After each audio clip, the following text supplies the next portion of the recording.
నమస్కారం ఘంటారావానికి స్వాగతం ముందుగా ప్రధానాంశాలు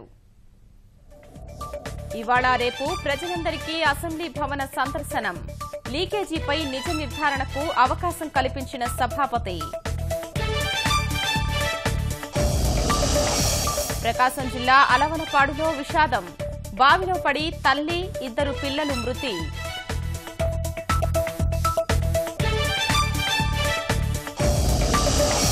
మన్సౌర్లో మెరుగుపడుతున్న పరిస్థితులు పగటిపూట కర్ఫ్యూ సడలించిన పోలీసులు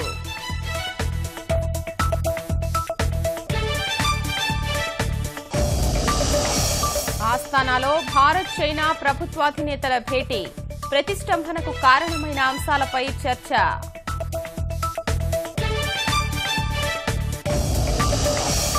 చారిత్రక చట్టానికి జపాన్ పార్లమెంటు ఆమోదం చక్రవర్తి పదవీ విరమణకు అంగీకారం